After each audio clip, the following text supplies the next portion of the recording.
തിരുവചനവർഷം തിരുവചനവർഷം വചനവർഷം തിരുവചനവർഷം നിന്നിൽ വസിച്ചിടാൻ തിരുവചനവർഷം നിന്നിൽ വസിച്ചിടാൻ വചനമാരി പൊഴിക്കണേ ദൈവമേ, തിരുവചനമാക്കി തീർക്കണേ എന്നെയും. അടുത്ത അധ്യായത്തിൽ നമുക്ക് സുവിശേഷത്തിൻ്റെ ഘടനയും അതിനെ അടിസ്ഥാനമാക്കിയുള്ള ഒരു ചെറിയ ലഘു വ്യാഖ്യാനവും നമുക്ക് നൽകാനാവും. അപ്പോൾ സുവിശേഷത്തിൻ്റെ ഘടന ജെറുസലേം ദേവാലയത്തിനും പ്രാധാന്യം കൊടുത്തുകൊണ്ടുള്ള ഒരു ഘടനയാണ് ഗ്രന്ഥകാരൻ അവലംബിച്ചിരിക്കുന്നത് എന്ന് സുവിശേഷത്തിൽ തന്നെ നമുക്ക് കാണാം. സുവിശേഷം ആരംഭിക്കുന്നതും അവസാനിക്കുന്നതും ജെറുസലേം ദേവാലയത്തിലെ സംഭവങ്ങളോടെയാണ്. 1-ാം അധ്യായം 5 മുതൽ 25 വരെയും, അതുപോലെ തന്നെ അവസാനം 24-ാം അധ്യായം 52-ഉം 53-ഉം എല്ലാം അവസാനിക്കുന്നതും ജെറുസലേം ദേവാലയത്തിലാണ്. അപ്പോൾ ജെറുസലേമിലേക്കുള്ള യാത്രാ വിവരണവും സുവിശേഷത്തിന്റെ ഒരു മുഖ്യ ഭാഗമാണ്. 10 അധ്യായങ്ങൾ അതിനായി മാറ്റിവെച്ചിരിക്കുന്നു, 9-ാം അധ്യായം തൊട്ട് 19-ാമത്തെ അധ്യായം വരെ. പൊതുവിൽ പണ്ഡിതന്മാർ ഇപ്രകാരം അല്ലെങ്കിൽ ഈ സുവിശേഷത്തെ 8 ആയിട്ട് വിഭജിക്കുന്നു. ഒന്നാമതായി 1-ാം അധ്യായം 1 മുതൽ 4 വരെ ഒരാമുഖം. രണ്ടാമതായി 1-ാം അധ്യായം 5 മുതൽ 2-ാം അധ്യായം 52 വരെ യേശുവിൻ്റെ ജനന ബാല്യകാല വിവരണം. മൂന്നാമതായി 3-ാം അധ്യായം 3-ഉം 4-ഉം അധ്യായങ്ങൾ യേശുവിൻ്റെ പരസ്യ ജീവിതത്തിനോടുള്ള ഒരുക്കം. 5-ാമതായി 4-ാം അധ്യായം 14-ാം വാക്യം മുതൽ 9-ാം അധ്യായത്തിൻ്റെ 50-ാം വാക്യം വരെ യേശുവിൻ്റെ ഗലീലിയായിലെ ശുശ്രൂഷ. അടുത്തതായി 9-ാം അധ്യായം 51-ാം വാക്യം മുതൽ 19-ാം അധ്യായം 27-ാം വാക്യം വരെ യേശുവിൻ്റെ ജെറുസലേമിലേക്കുള്ള യാത്ര.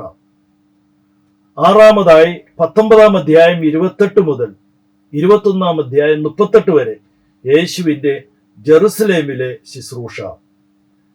7-ാമതായി 22-ാം അധ്യായം 1 മുതൽ 23-ാം അധ്യായം 56-ാം വാക്യം വരെ യേശുവിൻ്റെ പീഡാനുഭവവും മരണവും.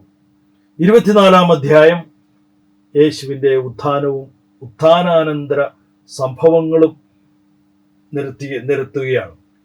അപ്പോൾ ഈ വിഭജനത്തെ അടിസ്ഥാനമാക്കി സുവിശേഷത്തിൻ്റെ ഒരു ലഘു വ്യാഖ്യാനം നമുക്ക് നൽകാം. അപ്പോൾ ഒന്നാമതായിട്ട് ഉള്ളത് അതിൻ്റെ ആമുഖമാണ്. 1-ാം അധ്യായം 1-ാം വാക്യം മുതൽ 4-ാം വാക്യം വരെ ഉള്ള ആമുഖം ഒരു ദീർഘമായ ഒറ്റ വാക്യമാണ്. ഗ്രീക്ക് ബൈബിളിൽ ഇത് നാം കാണുന്നത്. പക്ഷെ അത് നമ്മുടെ മലയാളം ബൈബിളിൽ ഇത് 4 വാക്യങ്ങളിലായിട്ടാണ് വിഭജിച്ചിരിക്കുന്നത്. നമ്മുടെ ഇടയിൽ നിറവേറിയ കാര്യങ്ങളുടെ വിവരണം എഴുതാൻ അനേകം പേർ പരിശ്രമിച്ചിട്ടുണ്ടല്ലോ. അതാകട്ടെ ആദ്യം മുതൽ തന്നെ വചനത്തിന്റെ ദൃക്സാക്ഷികളും ശുശ്രൂഷകരുമായിരുന്നവർ നമുക്ക് ഏൽപ്പിച്ചു തന്നിട്ടുള്ളതനുസരിച്ചാണ്. അല്ലയോ ശ്രേഷ്ഠനായ തിയോഫിലോസ്, എല്ലാ കാര്യങ്ങളും പ്രാരംഭം മുതൽക്കേ സൂക്ഷ്മമായി പരിശോധിച്ചതിന് ശേഷം എല്ലാം ക്രമമായി നിനക്കെഴുതുന്നത് ഉചിതമെന്നും എനിക്ക് തോന്നി. അത് നിന്നെ പഠിപ്പിച്ചിട്ടുള്ള വചനങ്ങളുടെ വിശ്വസ്തതയെക്കുറിച്ച് നിനക്ക് ബോധ്യം വരാനാണ്. അപ്പോൾ ഈ ആമുഖത്തിൽ നമുക്ക് കാണാനാവുന്നത് ഒന്നാമതായി സുവിശേഷ രചനയ്ക്ക് സഹായിച്ച ഉറവിടങ്ങളെക്കുറിച്ചാണ്. രണ്ടാമതായിട്ട് ഈ രചനയുടെ ഉദ്ദേശം. മൂന്നാമതായി ഇതിൻ്റെ സ്വീകർത്താവ് തുടങ്ങിയവയെല്ലാം ഈ ആമുഖത്തിൽ പറഞ്ഞിരിക്കുന്നു. വചനത്തിന്റെ ദൃക്സാക്ഷികളും ശുശ്രൂഷകരുമായവരെ ആശ്രയിച്ചാണ് ലൂക്കാ സുവിശേഷം രചിച്ചിരിക്കുന്നത്. ദൃക്സാക്ഷികളുടെ ഗണത്തിൽ മറിയത്തെയും ലൂക്ക ഉൾപ്പെടുത്തിയതായി പണ്ഡിതന്മാർ ചിലർ കരുതുന്നു. പ്രത്യേകിച്ചും ബാല്യകാല വിവരണങ്ങൾ ലൂക്കായ്ക്ക് മറിയത്തിൽ നിന്നായിരിക്കാം ലഭിച്ചിരിക്കുന്നത്. രണ്ടാമതായിട്ട് ദൃക്സാക്ഷികളിൽ ശുശ്രൂഷകരുമായിരുന്നവർ. ആരാണിവർ? മുഖ്യമായും അപ്പസ്തോലന്മാരാണ്. എല്ലാം കൃത്യമായി പരിശോധിച്ചതിന് ശേഷം ക്രമമായി എഴുതുന്നു എന്ന് 3-ാം വാക്യത്തിൽ പറയുമ്പോൾ മുൻകൃതികളെ ലൂക്ക കൃത്യമായി മനസ്സിലാക്കിയിട്ടുണ്ട് എന്നർത്ഥം. അപ്പോൾ ആ സംഭവങ്ങളുടെ ചരിത്രപരവും വസ്തുനിഷ്ഠവുമായ ഉറപ്പിനേക്കാൾ രക്ഷാകര മൂല്യത്തെക്കുറിച്ചുള്ള ഉറപ്പാണ് സ്വീകർത്താവായ തിയോഫിലോസിന് പകർന്നു നൽകുവാൻ ഗ്രന്ഥകർത്താവ് ശ്രമിക്കുന്നത്. അപ്പോൾ ഇങ്ങനെ ഈ ഒരു ആമുഖത്തിന് ശേഷം നമ്മുടെ വിഭജനത്തിലെ രണ്ടാമത്തെ ഭാഗത്തിൽ ജനന ബാല്യകാല വിവരണത്തിലേക്ക് നാം കടക്കുന്നു. 1-ാം അധ്യായം 5-ാം വാക്യം മുതൽ 2-ാം അധ്യായം 52-ാം വാക്യം വരെ യേശുവിൻ്റെ ജനന ബാല്യകാല വിവരണങ്ങൾ ലൂക്ക അവതരിപ്പിക്കുകയാണ്. ഈ വിവരണങ്ങൾ ലൂക്കായുടെ സ്വന്തമാണ്. ഉള്ളടക്കത്തിലും ഘടനയിലുമെല്ലാം അത് മത്തായിയിൽ നിന്ന് വളരെ വ്യത്യാസപ്പെട്ടിരിക്കുന്നു. 7 സംഭവങ്ങളാണ് പ്രധാനമായും ഇവിടെ കാണുന്നത്. ഒന്നാമതായി സ്നാപക യോഹന്നാന്റെ ജനനത്തെക്കുറിച്ചുള്ള മുന്നറിയിപ്പ്, യേശുവിൻ്റെ ജനനത്തെക്കുറിച്ചുള്ള മുന്നറിയിപ്പ്, മറിയം എലിസബത്തിനെ സന്ദർശിക്കുന്നത്, ജനന വിവരണങ്ങൾ, യോഹന്നാന്റെയും യേശുവിൻ്റെയും ജനന വിവരണങ്ങൾ. 5-ാമതായി സഖറിയായുടെ പ്രവചന ഗീതം. 6-ാമതായി യേശുവിനെ ദേവാലയത്തിൽ സമർപ്പിക്കുന്നത്. 7-ാമതായി ബാലനായ യേശു 12-ാമത്തെ വയസ്സിൽ ദേവാലയത്തിൽ പഠിപ്പിക്കുന്നത്. ഇതിൽ ആദ്യത്തെ 4 സംഭവങ്ങളിൽ സ്നാപക ജനനത്തെക്കുറിച്ചുള്ള മുന്നറിയിപ്പും യേശുവിൻ്റെ ജനനത്തെക്കുറിച്ചുള്ള മുന്നറിയിപ്പും മറിയം എലിസബത്തിനെ സന്ദർശിക്കുന്നതും ജനന വിവരണങ്ങൾ യോഹന്നാൻ യേശുവിൻ്റെയും ഈ യേശുവും യോഹന്നാനും തമ്മിൽ ഏതാണ്ട് ഒരുപോലെ ഒരു സമാന്തരത വരച്ചു വയ്ക്കുവാൻ ഗ്രന്ഥകാരൻ ശ്രമിക്കുന്നുണ്ട്.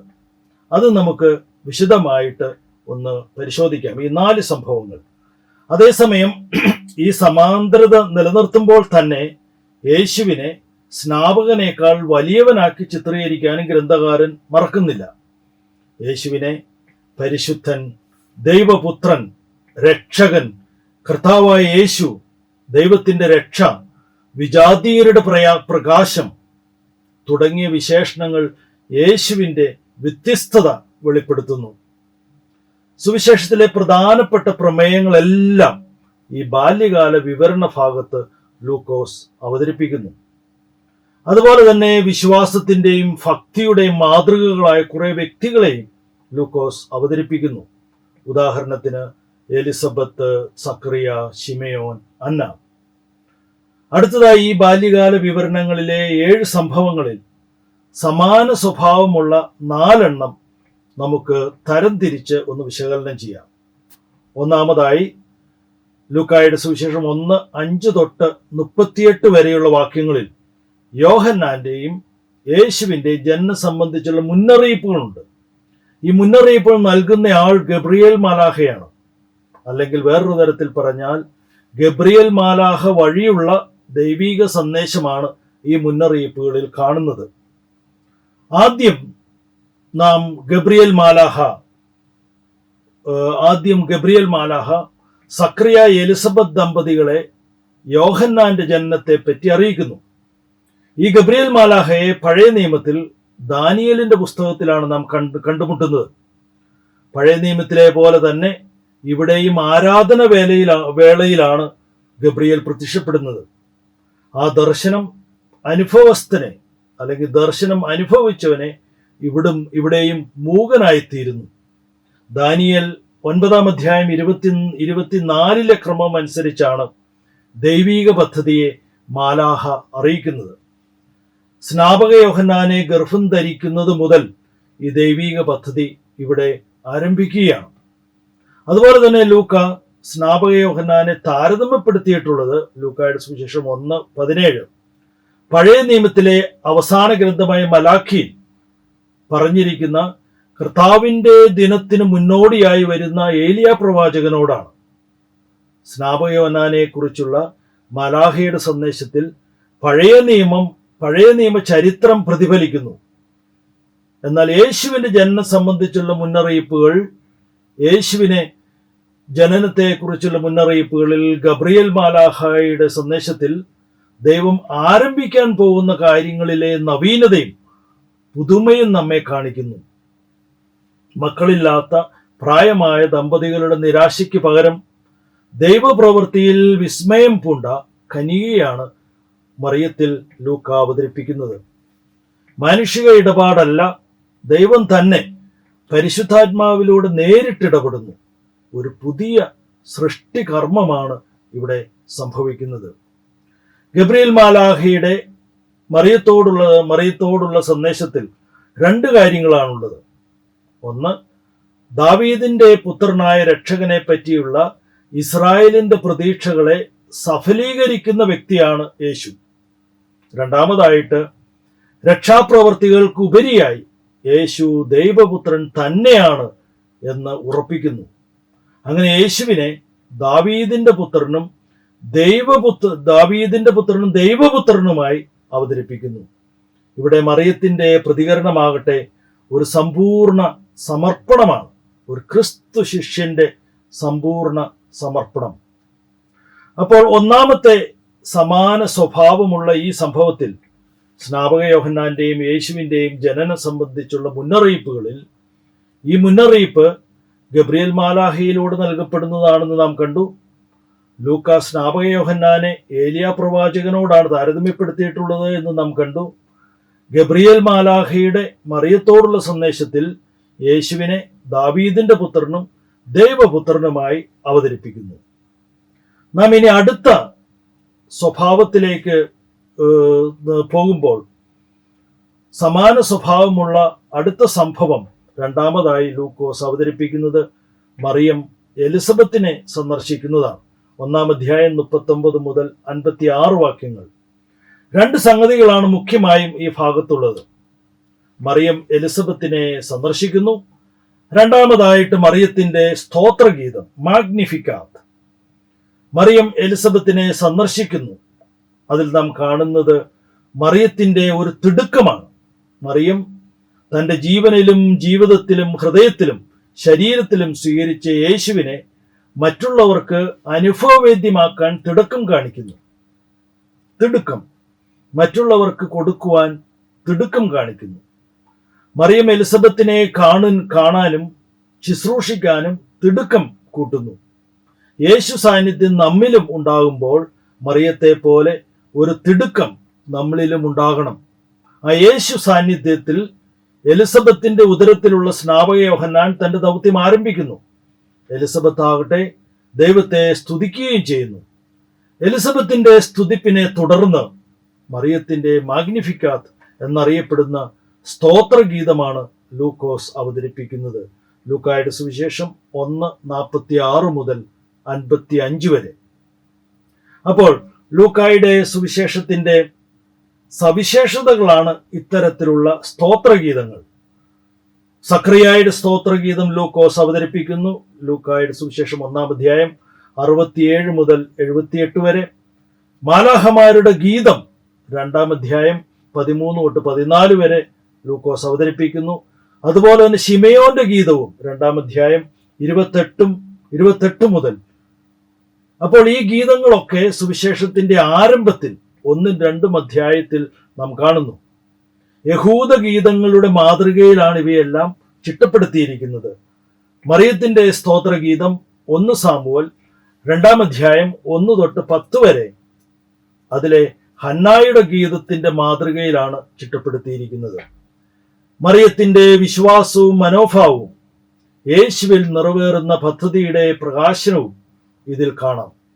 ഏതൊരു ക്രിസ്തു വിശ്വാസിയുടെയും ക്രിസ്തു ശിഷ്യന്റെയും അടിസ്ഥാന മനോഭാവത്തെ സൂചിപ്പിക്കുന്നതാണ് ഈ ഗീതം. സമാന സ്വഭാവമുള്ള സംഭവങ്ങളിൽ അടുത്തതായി മൂന്നാമതായി സ്നാപകന്റെയും യേശുവിന്റെയും ജനന വിവരണങ്ങളാണ്. എന്തൊക്കെയാണിവ? സ്നാപക യോഹന്നാന്റെ ജനനത്തെക്കുറിച്ചുള്ള മാലാഖയുടെ സന്ദേശത്തിലെ വിശദാംശങ്ങൾ ഓരോന്നും നിറവേറുന്നതാണ് ജനന വിവരണത്തിലുള്ളത്. സഖറിയായുടെ ഗീതം പഴയ നിയമ പ്രവചനങ്ങളുടെ പൂർത്തീകരണം പ്രതിഫലിക്കുന്നു. സ്നാപകന്റെ വളർച്ചയും അരൂപിയിൽ ഉള്ള ശക്തിപ്പെടലും പഴയ നിയമത്തിലെ സാംസന്റെയും സാമൂലിന്റെയും വിവരണങ്ങളോട് സദൃശ്യമാണ്. അടുത്തത് യേശുവിന്റെ ജനന വിവരണത്തിൽ ലൂക്ക ആരംഭിക്കുന്നത് യേശുവിന്റെ ജനനത്തിന്റെ ചരിത്ര പശ്ചാത്തലം ഓർമ്മിപ്പിച്ചുകൊണ്ടാണ്. വസ്തുതാ ചരിത്രവുമായി ചിലപ്പോൾ ഈ ചരിത്ര പശ്ചാത്തലം താരതമ്യം ചെയ്യുമ്പോൾ ഇതിൽ ചില പൊരുത്തക്കേടുകൾ നാം കണ്ടേക്കാം. ലൂക്ക പറയുന്നത് പോലെ ഒരു സമ്പൂർണ്ണ കനേഷുമാരി സെൻസസ് അഗസ്റ്റസ് സീസറിന്റെ കാലത്ത് നടന്നതായി തെളിവില്ല. ഒരുപക്ഷെ പ്രാദേശികമായി നടന്നിരിക്കാം. ഇവിടെ ചരിത്രപരമായ കൃത്യതയേക്കാൾ ദൈവശാസ്ത്രപരമായ ലക്ഷ്യങ്ങളാണ് ലൂക്കായെ നയിക്കുന്നത്. ലൂക്ക ഇവിടെ ഉദ്ദേശിക്കുന്നത് ഒന്നാമതായി മനുഷ്യാവതാരത്തിന്റെ ചരിത്രപരത ഊന്നിപ്പറയാനും രണ്ടാമതായി യേശുവിന്റെ രക്ഷാകര പ്രവർത്തനത്തിന്റെ സാർവത്രികത വെളിപ്പെടുത്താനുമാണ്. യേശുവിന്റെ ജനനത്തെക്കുറിച്ചുള്ള വാർത്ത ലൂക്കായുടെ സുവിശേഷത്തിൽ ആട്ടിടയന്മാരോടാണ് അറിയിക്കുന്നത്. എന്നാൽ മത്തായിയുടെ സുവിശേഷത്തിൽ അത് ജ്ഞാനികളോടാണ്. ഇത് വളരെ പ്രതീകാത്മകമാണ്. സുവിശേഷത്തിന്റെ പൊതുചൈതന്യവുമായി ഒത്തുപോകുന്നതാണിത്.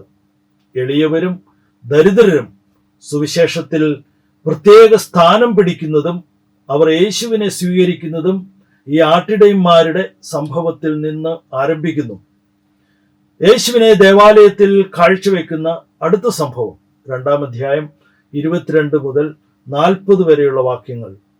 യേശുവിന്റെ മാതാപിതാക്കൾ പഴയ നിയമവിശ്വാസത്തോടും ആചാരത്തോടും നീതി പുലർത്തിയിരുന്നതിന്റെ തെളിവാണ് ഈ ദേവാലയ സമർപ്പണം.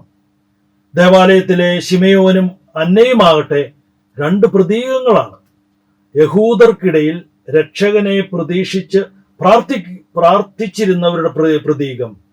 രണ്ടാമതായി യേശുവിനെ രക്ഷകനായി തിരിച്ചറിഞ്ഞ് സ്വീകരിക്കുന്നവരുടെയും പ്രതീകമാണ്. യേശുവിൽ യഹൂദരുടെ മാത്രമല്ല വിജാതീയരുൾപ്പെടെയുള്ളവരുടെ സാർവത്രിക രക്ഷ സഫലമാകും എന്നതാണ് ഇവിടെ ശ്രദ്ധേയമായ മറ്റൊരു സംഗതി. യഹൂദമതത്തിന്റെ മർമ്മസ്ഥാനത്ത് തന്നെ ദേവാലയത്തിൽ വെച്ച് ശിശുവായ യേശുവിനെ ശിമയോനും അന്നയും വഴി അംഗീകരിക്കുകയും വെളിപ്പെടുത്തുകയും ചെയ്യുന്നതാണ് ഇവിടെ കാണുന്നത്. ഈ ശൈശവകാല വിവരണത്തിലെ കഥാപാത്രങ്ങളിൽ എലിസബത്ത്, സക്രിയ, ശിമയോൻ, അന്ന, മറിയം. പക്ഷെ മറിയം മാത്രമാണ് യേശുവിന്റെ മരണാനന്തരവും നാം കണ്ടുമുട്ടുന്ന ഏക വ്യക്തി. അപ്പോൾ സമാന സ്വഭാവമുള്ള സംഭവങ്ങളിൽ അടുത്തതായി 2-ാം അധ്യായം 41 മുതൽ 52 വരെയുള്ള വാക്യങ്ങളിൽ നാം കാണുന്നത് ബാലനായ യേശു ദേവാലയത്തിൽ ആയിരിക്കുന്നതാണ്. യേശുവിന്റെ ശൈശവത്തെയും പരസ്യ ജീവിതത്തെയും ബന്ധിപ്പിക്കുന്ന ഒരേ ഒരു സംഭവം ഇത് മാത്രമാണ്. യേശുവിന്റെ ബാല്യകാലത്തെക്കുറിച്ച് നിലനിന്നിരുന്ന കഥകൾ, പ്രത്യേകിച്ച് ഉദാഹരണത്തിന് ഇൻഫൻസി ഗോസ്പൽ ഓഫ് തോമസ്, ഇതിൽ നിന്നുമൊക്കെ ആകാം ലൂക്ക ഈ സംഭവം എടുത്തിരിക്കുന്നത്. അപ്പോൾ മംഗളവാർത്തയിൽ 1-ാം അധ്യായം 35 മാലാഹ ശിശുവിനെ ദൈവപുത്രനായി പ്രഘോഷിക്കുന്നു. 12-ാം വയസ്സിലാകട്ടെ യേശു ദൈവത്തെ തന്റെ പിതാവായി ഏറ്റുപറയുന്നു. 30-ാമത്തെ വയസ്സിൽ യേശുവിനെ പിതാവായ ദൈവം സ്വപുത്രനായി സാക്ഷ്യപ്പെടുത്തുന്നു. അങ്ങനെ യേശുവിന്റെ ഒരു സ്വാഭാവിക വളർച്ചയും ലൂക്ക ഇവിടെ അവതരിപ്പിക്കുന്നുണ്ട്. അപ്പോൾ 1-ാം അധ്യായം 5 മുതൽ 2-ാം അധ്യായം 52 വരെ യേശുവിന്റെ ബാല്യകാല വിവരണത്തിലെ സമാന സ്വഭാവമുള്ള 4 സംഭവങ്ങൾ നാം വിശകലനം ചെയ്തു. അവ ചുരുക്കത്തിൽ 1-ാം അധ്യായം 5 തൊട്ട് 38 വരെ സ്നാപക യോഹന്നാന്റെയും യേശുവിന്റെയും ജനനം സംബന്ധിച്ച മുന്നറിയിപ്പുകൾ, അതിൽ ഗബ്രിയേൽ മാലാഖയുടെ സാന്നിധ്യം നാം കണ്ടു. 2-ാമത്തെ സമാന സ്വഭാവമുള്ള സംഭവം മറിയം എലിസബത്തിനെ സന്ദർശിക്കുന്നതാണ്. മറിയത്തിന്റെ തിടുക്കം അവിടെ എടുത്തു പറയേണ്ടതാണ്. 3-ാമതായി സ്നാപകന്റെയും യേശുവിന്റെയും ജനന വിവരണങ്ങളും യേശുവിനെ ദേവാലയത്തിൽ കാഴ്ചവെക്കുന്നതുമാണ്. 4-ാമത്തെ സംഭവം ബാലനായ യേശു ദേവാലയത്തിലായിരിക്കുന്നതാണ്. അങ്ങനെ ഈ ദേവാലയത്തിൽ ബാലനായ യേശു ദേവാലയത്തിലായിരിക്കുന്ന സംഭവം മാത്രമാണ് യേശുവിൻ്റെ ശൈശവത്തെയും പരസ്യ ജീവിതത്തെയും ബന്ധിപ്പിക്കുന്ന ഒരു സംഭവം ഇത് മാത്രമാണ്. അപ്പോൾ ഇനി സുവിശേഷ പഠനത്തിൽ നാം മുന്നോട്ട് പോകുമ്പോൾ അടുത്തതായി ഈ കർത്താവിൻ്റെ യേശുവിൻ്റെ ജനന ബാല്യ വിവരണത്തിന് ശേഷം ലൂക്കോസ് യേശുവിൻ്റെ പരസ്യ ജീവിതത്തിലേക്ക് കടക്കുന്നതിനുള്ള ഒരുക്കം ആരംഭിക്കുന്നു. പരസ്യ ജീവിതത്തിലേക്ക് കടക്കുന്നതിനുള്ള ഒരുക്കം അത് ലൂക്കോസ് അവതരിപ്പിക്കുന്നത് ലൂക്കോസിന്റെ 3-ാം അധ്യായം തൊട്ട് 4-ാം അധ്യായം 13-ാം വാക്യം വരെ ഇത് വിഭാവനം ചെയ്യുന്നു. അപ്പോൾ ഈ ഭാഗത്ത് 3-4 അധ്യായത്തിൽ നാം വിശകലനം ചെയ്യുന്നത് 4 കാര്യങ്ങളാണ്. ഒന്നാമതായി സ്നാപക യോഹന്നാന്റെ ശുശ്രൂഷ അല്ലെങ്കിൽ സ്നാപക യോഹന്നാന്റെ പ്രഭാഷണം. രണ്ടാമതായി യേശുവിൻ്റെ മാമോദീസ. മൂന്നാമതായി യേശുവിൻ്റെ വംശാവലി. അതുപോലെ തന്നെ 4-ാമതായി യേശുവിൻ്റെ പരീക്ഷകൾ. ആദ്യമായി സ്നാപക യോഹന്നാന്റെ ശുശ്രൂഷ 3-ാം അധ്യായത്തിൽ 1 മുതൽ 20 വരെ. യേശുവിൻ്റെ രക്ഷാകര ശുശ്രൂഷ ആരംഭിക്കുന്നത് സ്നാപകന്റെ വരവോടെയാണ്. ഗബ്രിയേൽ ദൂതനിൽ നിന്ന് സക്രിയായ്ക്ക് ലഭിച്ച പ്രവചനത്തിന്റെ പൂർത്തീകരണമാണിത്. 1-ാം അധ്യായം 15 തൊട്ട് 16 വരെ. യോഹന്നാന്റെ വിളി അല്ലെങ്കിൽ വിളി ലഭിക്കുന്ന ശൈലി പഴയ നിയമ പ്രവാചകന്മാരോട് സമാനമായി ലൂക്കോസ് അവതരിപ്പിക്കുന്നു. യെശയ്യാ പ്രവാചകന്റെയും ജെറമയ പ്രവാചകന്റെയും രീതിയിൽ. ലൂക്ക 3:1 3-ാം അധ്യായത്തിൽ യെശയ്യാ പ്രവാചകന്റെ പുസ്തകത്തിൽ എഴുതപ്പെട്ടിരിക്കുന്നത് പോലെ മരുഭൂമിയിൽ വിളിച്ചു പറയുന്നവന് ശബ്ദം, കർത്താവിൻ്റെ വഴിയൊരുക്കുവിൻ, അവന്റെ പാത നേരെയാക്കുവിൻ, താഴ്വരകൾ നികത്തപ്പെടും, കുന്നും മലയും നിരത്തപ്പെടും, വളഞ്ഞ വഴികൾ നേരെയാക്കപ്പെടും, പരിവരുത്തുവ മൃദുവാക്കപ്പെടും, സകല മനുഷ്യരും ദൈവത്തിന്റെ രക്ഷ കാണുകയും ചെയ്യും. യോഹന്നാന്റെ പ്രസംഗത്തിലെ 2 ഉടുപ്പുള്ളവൻ 1 ഇല്ലാത്തവന് കൊടുക്കട്ടെ, ഭക്ഷണം ഉള്ളവനും അങ്ങനെ തന്നെ ചെയ്യട്ടെ എന്ന് 3-ാം അധ്യായത്തിൽ 10-ാം വാക്യത്തിൽ പറയുന്നത് പോലെ, അപ്പോൾ ഈ വസ്തു പങ്കുവെക്കുന്നതും ദരിദ്രർക്ക് നീതി നടത്തി കൊടുക്കുന്നതും ലൂക്കായുടെ തനതായ ഒരു ശൈലിയാണ്. ഈ സുവിശേഷത്തിൽ യേശു ചെയ്യാനിരിക്കുന്ന കാര്യങ്ങളാണ് സ്നാപക യോഹന്നാനിലൂടെ ലൂക്ക മുൻകൂട്ടി അറിയിക്കുന്നത്. യോഹന്നാന്റെ ദൗത്യം പൂർത്തിയായതിനു ശേഷം മാത്രമാണ് ലൂക്കായിൽ യേശു തന്റെ ദൗത്യം ആരംഭിക്കുന്നത്. യോഹന്നാന്റെ കാലത്തെയും യേശുവിന്റെ കാലത്തെയും കൃത്യമായി ലൂക്ക വേർതിരിക്കുന്നു. അധ്യായം 3 വാക്യം 20. അതുകൊണ്ട് മാമോദീസ വേളയിൽ യോഹന്നാന്റെ പേര് അവിടെ പരാമർശിക്കുന്നില്ല. അതുവഴി യോഹന്നാനെ രക്ഷാകര ചരിത്രത്തിന്റെ പഴയ ഘട്ടത്തിൽ ഉൾപ്പെടുത്തുന്നു. യേശുവിൽ ഒരു പുതിയ ഘട്ടം ആരംഭിക്കുന്നു. അടുത്തതായി പരസ്യ ജീവിതത്തിനുള്ള ഒരുക്കത്തിന്റെ അടുത്ത ഘട്ടം മാമോദീസയാണ്. യേശുവിന്റെ മാമോദീസ 3-ാം അധ്യായം 21 മുതൽ 22 വരെ. ദൗത്യം ആരംഭിക്കുന്നതിന് മുമ്പ് യേശുവിന്റെ മാമോദീസ സ്വീകരണം ലൂക്കായുടെ സുവിശേഷത്തിൽ പ്രത്യേകതയുള്ളതാണ്. പ്രാർത്ഥനയുടെ പശ്ചാത്തലത്തിലാണ് അത് സംഭവിക്കുന്നത്. ശാരീരിക രൂപത്തിലാണ്, അതായത് പ്രാവിന്റെ രൂപത്തിലാണ് ഇവിടെ പരിശുദ്ധാത്മാവ് എഴുന്നള്ളി വരുന്നത്. ഇതേ രീതിയിൽ ദൃശ്യമായി തന്നെയാണ് അപ്പസ്തോലന്മാരും പരിശുദ്ധാത്മാവിനെ സ്വീകരിക്കുന്നത്. അപ്പസ്തോല പ്രവർത്തനം 2:1-4 വരെ. യേശുവിനെ ലോകത്തിന്റെ മുഴുവൻ രക്ഷകനായി പിതാവായ ദൈവം അവരോധിക്കുന്നതിന്റെ സാക്ഷ്യമാണ് യേശുവിന്റെ മാമോദീസ എന്ന് ലൂക്കോസ് അവതരിപ്പിക്കുന്നു. പരസ്യ ജീവിതത്തിന് ഒരുക്കത്തിന്റെ അടുത്ത ഘട്ടമായി ലൂക്കോസ് അവതരിപ്പിക്കുന്നത് യേശുവിന്റെ വംശാവലിയാണ്. ലൂക്കായുടെ സുവിശേഷം 3-ാം അധ്യായം 23 മുതൽ 38 വരെ. മാമോദീസായെ തുടർന്ന് യേശുവിന്റെ ദൗത്യകാലത്തിലേക്ക് കടക്കുന്നതിന് മുമ്പ് ലൂക്ക യെശുവിന്റെ വംശാവലി രേഖപ്പെടുത്തുന്നു. അബ്രഹാത്തിൽ നിന്നാരംഭിച്ച് യേശുവിലേക്ക് എത്തുന്നതാണ് മത്തായിയുടെ സുവിശേഷത്തിലെ വംശാവലി എങ്കിൽ ലൂക്കായുടേത് യേശുവിൽ നിന്നാരംഭിച്ച് പുറകോട്ട് ആദത്തിലെത്തുന്നു. ലൂക്കായുടെ വംശാവലിയും വംശാവലി വിവരണം ഒരു ആരംഭിക്കാൻ പോകുന്ന രക്ഷയുടെ സാർവത്രിക സ്വഭാവം വെളിപ്പെടുത്തുന്നു. അബ്രഹാത്തിനുമപ്പുറം ആദം വരെ മനുഷ്യകുലം മുഴുവനും ഈ രക്ഷാകര പദ്ധതി എത്തേണ്ടതുണ്ട്. ഇത് സാർവത്രികമാണ്. ഈ വംശാവലിയെ തുടർന്ന് യേശുവിൻ്റെ ദൗത്യകാലത്തിലേക്ക് കടക്കുന്നതിന് മുമ്പ് ലൂക്ക യേശുവിൻ്റെ പരീക്ഷകൾ രേഖപ്പെടുത്തുന്നു. മരുഭൂമിയിലെ പരീക്ഷകൾ രേഖപ്പെടുത്തുന്നു. ലൂക്കായുടെ സുവിശേഷം 4-ാം അധ്യായം 1 തൊട്ട് 13 വരെ. പരിശുദ്ധാത്മാവിനാൽ പൂരിതനായ യേശുവിനെയാണ് ഇവിടെ ലൂക്കോസ് അവതരിപ്പിക്കുന്നത്. മത്തായിയുടെ സുവിശേഷത്തിൽ നിന്ന് ഈ പരീക്ഷകളുടെ ക്രമത്തിൽ വ്യത്യാസമുണ്ടെങ്കിലും ഒരേ വിഷയങ്ങളിൽ തന്നെയാണ് യേശു പരീക്ഷിക്കപ്പെടുന്നത്. ലൂക്കായുടെ ക്രമത്തിൽ ജെറുസലേം ദേവാലയം അല്ലെങ്കിൽ ജെറുസലേം ഗോപുരത്തിൽ നിന്ന് ചാടുക എന്ന പരീക്ഷ 3-ാം സ്ഥാനത്താണ്. എന്നാൽ മത്തായിയിൽ ഇത് 2-ാം സ്ഥാനത്താണ്. ക്രമത്തിൽ വന്ന മാറ്റം ലൂക്കായുടെ സുവിശേഷ ഘടനയിൽ ജെറുസലേമിൽ അവസാനിക്കുന്ന സുവിശേഷത്തിന്റെ ഈ രീതിയായിരിക്കാം ഇവിടെ എടുത്തു പറയുന്നത്. അതുപോലെ തന്നെ ലൂക്കായിൽ പരീക്ഷകളുടെ അവസാനം ദൂതന്മാരുടെ അസാന്നിധ്യം വളരെ പ്രത്യേകത ആർജിച്ചതാണ്. മത്തായിയിൽ പരീക്ഷകളുടെ അവസാനം ദൂതന്മാരുടെ സാന്നിധ്യം നമ്മെ ചിന്തിപ്പിച്ചേക്കാം.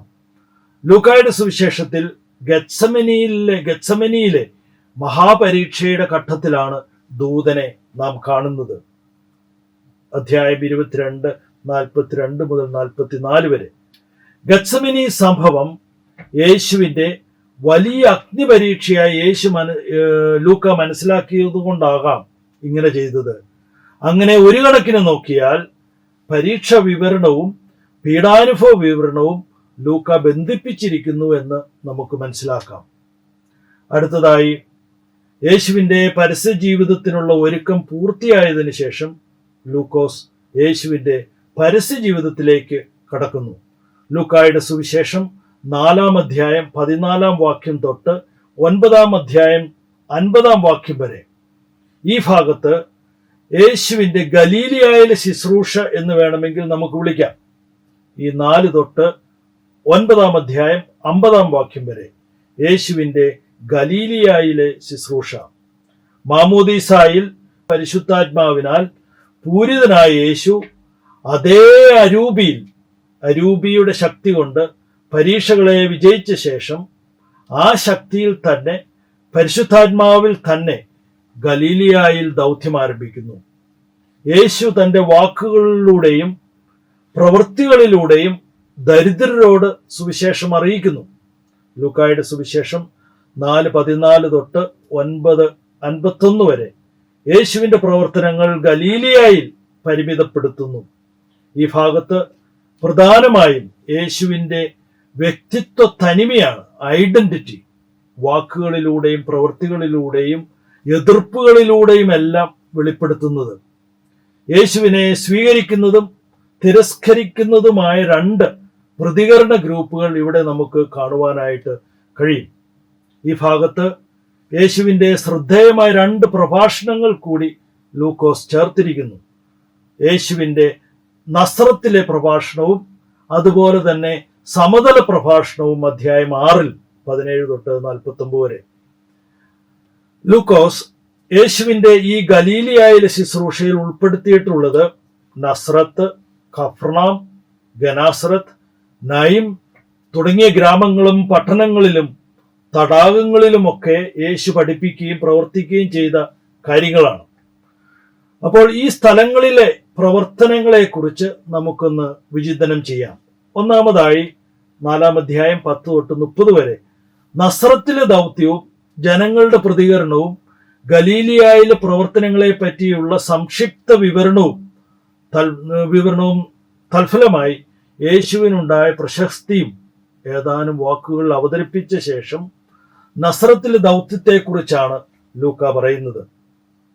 യേശു നസ്രത്തിലെ സിനഗോഗിൽ യേശയ്യായുടെ പ്രവചനം വായിച്ച് വ്യാഖ്യാനിച്ച് തൻ്റെ നയപ്രഖ്യാപന പ്രസംഗം നടത്തുന്നു.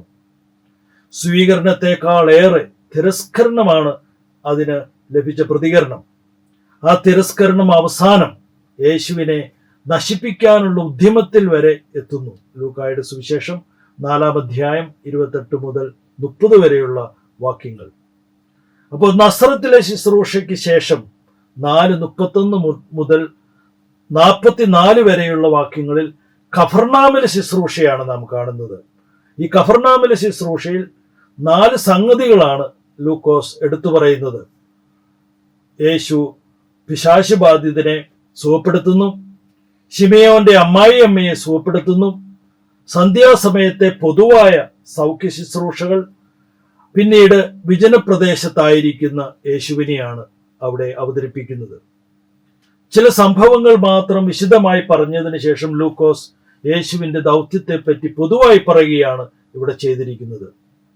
അടുത്തതായി ലൂക്കോസ് അവതരിപ്പിക്കുന്നത് ശിഷ്യന്മാരുടെ വിളി, അത്ഭുതങ്ങളും എതിർപ്പുകളുമാണ് 5ഉം 6ഉം അധ്യായത്തിൽ. 5-ാം അധ്യായം 1 തൊട്ട് 6-ാം അധ്യായം 19 വരെ 2 വിളി വിവരണങ്ങൾ ഈ ഭാഗത്തുണ്ട്. ഒന്നാമതായി ആദ്യ ശിഷ്യരെ വിളിക്കുന്നു, 5-ാം അധ്യായം 1 തൊട്ട് 11 വരെയുള്ള വാക്യങ്ങളിൽ. രണ്ടാമതായിട്ട് ലേവിയെ വിളിക്കുന്നു, 5-ാം അധ്യായം 27 മുതൽ 32 വരെ ഉള്ള വാക്യങ്ങൾ. പിന്നീട് 12 അപ്പസ്തോലന്മാരെ തിരഞ്ഞെടുക്കുന്നതിനെ കുറിച്ചും പറയുന്നുണ്ട്, 6-ാം അധ്യായം 12 തൊട്ട് 14 വരെ. ശിഷ്യന്മാരെ വിളിക്കുന്നതിന് മുന്നോടിയായി അത്ഭുതകരമായി മീൻ പിടിക്കുന്ന സംഭവം ലൂക്ക മാത്രമേ ഇവിടെ അവതരിപ്പിക്കുന്നുള്ളൂ. അമ്മായിയമ്മയെ സൗഖ്യപ്പെടുത്തുന്നതും ഈ അത്ഭുതകരമായ മീൻപിടുത്തവും കണ്ടിട്ട് ശിമയോനും കൂട്ടരും യേശുവിനെ അനുഗമിക്കുന്നത് സ്വാഭാവികവും ന്യായവുമാണ്. സ്വന്തം അയോഗ്യത ഏറ്റുപറഞ്ഞുകൊണ്ട് തന്നെ യേശുവിനെ അനുഗമിക്കാൻ തയ്യാറാകുന്ന പത്രോസിനെയാണ് നാം ഇവിടെ കാണുന്നത്. 5-ാം അധ്യായം 8-ാം വാക്യം. ലേവിയെ വിളിക്കുന്നതും അവൻ തൊഴിൽ ചെയ്തിരുന്ന ചുങ്കസ്ഥലത്തു നിന്ന് തന്നെയാണ്. അപ്പോൾ ഈ 2 വിളി വിവരണങ്ങളിലും ശിഷ്യത്വത്തിലേക്കുള്ള വിളിയുടെ സവിശേഷത പ്രകടമാണ്. ശിഷ്യത്വത്തിന്റെ സവിശേഷത ലൂക്കോസ് ഇവിടെ എടുത്തു കാണിക്കുന്നു. പ്രത്യേകിച്ച് ശിഷ്യർ യേശുവിനെ അല്ല, യേശുവാണ് ശിഷ്യന്മാരെ വിളിക്കുന്നത്. രണ്ടാമതായി യേശുവിന്റെ വിളി വ്യത്യസ്ത രീതികളിലാകാം. മൂന്നാമതായി വിളിയുടെ മാനദണ്ഡവും നിശ്ചയിക്കുന്നത് യേശുവാണ്. നാലാമതായി മുൻ അനുഭവത്തോടും അല്ലാതെയും വിളി ഒരുവന് ലഭിക്കാം, വിളി സ്വീകരിക്കാം. അഞ്ചാമതായി സമ്പൂർണ്ണ പരിത്യജിക്കലും സമർപ്പണവും ശിഷ്യത്വത്തിന്റെ അഭിവാജ്യ ഘടകങ്ങളാണ്. മുന്നോട്ട് പോകുമ്പോൾ ലൂക്കോസ് ഈ വിളി വിവരണങ്ങളോട് ചേർന്ന് 5 അത്ഭുതങ്ങളും കൂടി നൽകുന്നു. അത്ഭുതകരമായ മീൻപിടുത്തം 5-ാം അധ്യായം 4 തൊട്ട് 10 വരെയുള്ള വാക്യങ്ങളിൽ കുഷ്ഠരോഗിയെ സുഖപ്പെടുത്തുന്നു. 5-ാം അധ്യായം 12 തൊട്ട് 16 വരെയുള്ള വാക്യങ്ങൾ. തളർവാദ രോഗിയെ സുഖപ്പെടുത്തുന്നു. 5-ാം അധ്യായം 17 തൊട്ട് 26 വരെയുള്ള വാക്യങ്ങൾ. കൈ ശോഷിച്ചവനെ സുഖപ്പെടുത്തുന്നു. 6-ാം അധ്യായം 6 തൊട്ട് 11 വരെയുള്ള വാക്യങ്ങൾ. പിന്നീട് രോഗികളെ സുഖപ്പെടുത്തുന്നു. 6-ാം അധ്യായം 17 തൊട്ട് 19 വരെയുള്ള വാക്യങ്ങൾ. ഈ അത്ഭുതങ്ങളുടെ ഫലമായി സാധാരണക്കാരിൽ നിന്ന് സ്വീകാര്യതയും നിയമജ്ഞരിൽ നിന്നും ഫരിസേയരിൽ നിന്നും എതിർപ്പും യേശു അനുഭവിക്കുന്നു. തളർവാദ രോഗിയെ സുഖപ്പെടുത്തുന്ന അവസരത്തിൽ യേശു തന്റെ ദൈവത്വം വെളിപ്പെടുത്തിയപ്പോൾ ഫരിസേയരും നിയമജ്ഞരും ഉള്ളിൽ എതിർപ്പ് കാണിച്ചു. പിന്നീട് ഈ എതിർപ്പ് അങ്ങ് വളർന്നു പോകുന്നത് നമുക്ക് കാണുവാനായിട്ട് സാധിക്കും. ചുങ്കക്കാരനായ മത്തായിയെ യേശു വിളിച്ചപ്പോൾ ആ എതിർപ്പ് ഒരു പിറുവിറുപ്പായി മാറുന്നു. 5-ാം അധ്യായം 30-ാം വാക്യം. ഉപവാസത്തെക്കുറിച്ചും സാബത്ത് ആചരണത്തെക്കുറിച്ചുമുള്ള തർക്കത്തിൽ ആ എതിർപ്പ് പരസ്യമായി പ്രകടിപ്പിക്കുന്നു. യേശു ആ എതിർപ്പുകളെല്ലാം ഭംഗിയായി നേരിടുന്നുണ്ടെങ്കിലും അവരുടെ രോഷം വർദ്ധിക്കുകയാണ് ചെയ്യുന്നത്. 6-ാം അധ്യായം 11-ാം വാക്യം. ഈ അവസരത്തിലാണ് ലൂക്കോസ് യേശുവിന്റെ രണ്ടാമത്തെ പ്രസംഗം, സമതല പ്രസംഗം എന്ന പേരിൽ അറിയപ്പെടുന്ന പ്രസംഗം അവതരിപ്പിക്കുന്നത്. 6-ാം അധ്യായം 19 മുതൽ 49 വരെയുള്ള വാക്യങ്ങളിൽ. സമതല പ്രസംഗത്തിന്റെ പശ്ചാത്തലം 6:17 ആരംഭിക്കുന്നത്. ഇപ്രകാരം ലൂക്കോസ് പറയുന്നു, അവൻ അവരോടുകൂടി ഇറങ്ങി സമതലത്തിൽ വന്നു നിന്നു. മത്തായിയുടെ സുവിശേഷത്തിലെ ഗിരിപ്രഭാഷണത്തിന് സമാനമാണ് ലൂക്കായുടെ സമതല പ്രസംഗം. അവ രണ്ടും തമ്മിൽ ഒത്തിരി സാമ്യങ്ങളും വ്യത്യാസങ്ങളുമുണ്ട്. ലൂക്കായിലുള്ളത് മത്തായിലുള്ളതിനേക്കാൾ ഹ്രസ്വമാണ്, ചെറുതാണ്. 33 വാക്യങ്ങളെ ലൂക്കായിലുള്ളൂ. ലൂക്കായുടെ സുവിശേഷ ഭാഗ്യങ്ങളിൽ അനുഗ്രഹങ്ങൾ മാത്രമല്ല വചസ്സുകളുമുണ്ട്. യഥാർത്ഥത്തിലുള്ള ദാരിദ്ര്യവും വിശപ്പും ദുഃഖവുമെല്ലാമാണ് ലൂക്ക പരാമർശിക്കുന്നത്. അപ്പോൾ ആ അനുഗ്രഹങ്ങളും ശാപങ്ങൾക്കും വിധേയരാകുന്ന രണ്ടു തരം മനുഷ്യരെ കുറിച്ച് മറിയത്തിന്റെ സ്തോത്രഗീതത്തിൽ തന്നെ നേരത്തെ തന്നെ പ്രതിപാദിച്ചിട്ടുണ്ട്. അപ്പോൾ ഈ പ്രസംഗത്തിലെ മൂല്യങ്ങൾ ദൈവരാജ്യ മൂല്യങ്ങൾ എന്ന് വിളിക്കാമെങ്കിലും മത്തായിയുടെ അത്രം അത് ലൂക്കായിൽ പ്രസക്തമല്ല. മത്തായിയിലെ ഗിരിപ്രഭാഷണത്തിൽ 8 പ്രാവശ്യം സ്വർഗരാജ്യം അല്ലെങ്കിൽ ദൈവരാജ്യം എന്നീ പദങ്ങൾ പ്രത്യക്ഷപ്പെടുമ്പോൾ ലൂക്കായിൽ അത് 1 പ്രാവശ്യം മാത്രമാണ്. 6-ാം അധ്യായം 20-ാം വാക്യത്തിൽ ഉപയോഗിച്ചിരിക്കുന്നത്. ദരിദ്രരെ നിങ്ങൾ ഭാഗ്യവാന്മാർ, സ്വർഗരാജ്യം നിങ്ങളുടേതാണ് എന്ന്. ഇനി വരുന്ന ഭാഗങ്ങൾ ജെറുസലേം യാത്രയ്ക്ക് മുമ്പുള്ള അധ്യായങ്ങളാണ്. 7 തൊട്ട് 9:50 വരെയുള്ള വാക്യങ്ങൾ. യേശുവിൻ്റെ ഈ 7 തൊട്ട് 9:50 വരെയുള്ള ഭാഗത്തിൽ യേശുവിൻ്റെ വ്യക്തിത്വം കൂടുതൽ വെളിവാക്കപ്പെടുന്ന സംഭവങ്ങളാണ് ലൂക്കാ സുവിശേഷകൻ അവതരിപ്പിക്കുന്നത്. അതിൽ കൂടുതലും അത്ഭുതങ്ങളും ഉപമകളും പീഡാനുഭവ പ്രവചനങ്ങളും രൂപാന്തരണവും ശിഷ്യന്മാരുടെ വിശ്വാസ പ്രഖ്യാപനവും വഴി യേശുവിൻ്റെ യഥാർത്ഥ വ്യക്തിത്വ തനിമ കൂടുതൽ തെളിമയിലേക്കും വ്യക്തതയിലേക്കും ഈ ഭാഗത്ത് വെളിപ്പെടുന്നു. യേശു തൻ്റെ ശുശ്രൂഷ നിർവഹിക്കുന്നതോടൊപ്പം തന്നെ ആ ദൗത്യം ഏറ്റെടുത്ത് തുടരാൻ ശിഷ്യന്മാരെ ഒരുക്കുന്നതും ഈ ഭാഗത്ത് തന്നെയാണ്. അതുപോലെ തന്നെ സ്ത്രീ കഥാപാത്രങ്ങൾ ഈ ഭാഗത്ത് വളരെയേറെയുണ്ട്. നൈമിലെ വിധവയും 7-ാം അധ്യായം 11-ാം വാക്യം മുതൽ, പാപിനിയും 7-ാം അധ്യായം 36 മുതൽ, യേശുവിനെ അനുഗമിക്കുന്ന സ്ത്രീകൾ 8-ാം അധ്യായം 13 മുതൽ, യേശുവിൻ്റെ അമ്മയും 8:19, രക്തസ്രാവക്കാരിയും ജൈറോസിന്റെ മകളും 8:40 മുതൽ. ഈ സ്ത്രീകളെല്ലാം പ്രത്യേക ശ്രദ്ധ അർഹിക്കുന്നു. അതുപോലെ തന്നെ അപ്പസ്തോലന്മാരുടെ ശുശ്രൂഷയും ലൂക്കായുടെ സുവിശേഷത്തിൽ സവിശേഷതയുള്ളതാണ്. തന്റെ ജീവിതകാലത്ത് തന്നെ യേശു അവരെ ദൗത്യത്തിലേക്ക് അയച്ചു എന്നാണ് ലൂക്കോസ് പറയുന്നത്. 9-ാം അധ്യായം 1 തൊട്ട് 6 വരെയും 10 അതുപോലെ തന്നെ അവതരിപ്പിക്കുന്നു. അടുത്തതായി നാം ആമുഖത്തിൽ ചിന്തിച്ച ഒരു ചിന്തയാണ്. അതായത് ലൂക്കായുടെ വഴിയുടെ ദൈവശാസ്ത്രം നാം പഠിച്ചപ്പോൾ, ദ വേ തിയോളജി നാം പഠിച്ചപ്പോൾ, യേശുവിൻ്റെ ജെറുസലേമിലേക്കുള്ള യാത്ര 9:51 ആരംഭിച്ച് 19:27 അവസാനിക്കുന്ന ഈ യാത്രയുടെ അവസാനം യേശു ജെറുസലേമിൽ എത്തിച്ചേരുകയും ചെയ്യുന്നു. അപ്പോൾ 19:28 മുതൽ 21:38 വരെ യേശുവിൻ്റെ ജെറുസലേമിലെ ശുശ്രൂഷയാണ് കാണിക്കുന്നത്. എത്തിയതിന് ശേഷം യേശുവിൻ്റെ ജെറുസലേമിലെ ശുശ്രൂഷയാണ്. അപ്പോൾ ഒരു ദീർഘമായ യാത്രയുടെ അവസാനം യേശു ജെറുസലേമിൽ എത്തിച്ചേരുന്നു. ജെറുസലേമിലേക്കുള്ള രാജകീയ പ്രവേശനവും ദേവാലയ പരിസരത്തുള്ള പ്രവർത്തനങ്ങളുമാണ് ഈ ഭാഗത്ത് ആദ്യമായി വിവരിക്കുന്നത്. ഉടനെ തന്നെ ജെറുസലേമിൽ വെച്ച് തനിക്ക് സംഭവിക്കാൻ പോകുന്ന എല്ലാ കാര്യങ്ങളെയും കുറിച്ച് യേശുവിന് വ്യക്തമായ ബോധ്യമുണ്ട്. അത് പ്രതിഫലിപ്പിക്കുന്നതാണ് ദേവാലയ പ്രവേശനവും ദേവാലയ ശുദ്ധീകരണവും. മുന്തിരിത്തോട്ടത്തിലെ കൃഷിക്കാരുടെ ഉപമയും ക്ലേശങ്ങളുടെ ആരംഭത്തെക്കുറിച്ചുള്ള സൂചനകളും ജെറുസലേമിന്റെ പതനത്തെക്കുറിച്ചുള്ള മുന്നറിയിപ്പുകളുമെല്ലാം യേശു തമ്പുരാൻ നൽകുന്നത്. ഇവിടെ ശിഷ്യന്മാർ കാണുന്നത് യേശുവിനെ ഒരു രാജാവായിട്ട് തന്നെയാണ്. 19-ാം അധ്യായം 37 മുതൽ 38 വരെ. അവൻ പട്ടണത്തോടടുത്ത് ഒലിവുമലയുടെ ചരിവിന് സമീപത്തുമെത്തിയപ്പോൾ ശിഷ്യഗണം മുഴുവൻ സന്തോഷിച്ച് തങ്ങൾ കണ്ട എല്ലാ അത്ഭുത പ്രവൃത്തികളെയും പറ്റി ഉച്ചത്തിൽ ദൈവത്തെ സ്തുതിക്കാൻ തുടങ്ങി.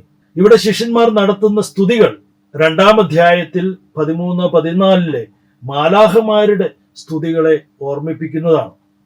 അപ്പോൾ ദേവാലയ പരിസരത്തുള്ള പഠനങ്ങൾ അധികാരികളെ പ്രകോപിതരാക്കുകയും അവർ യേശുവിന്റെ അധികാരം ചോദ്യം ചെയ്യുകയും ചെയ്യുന്നുണ്ട്.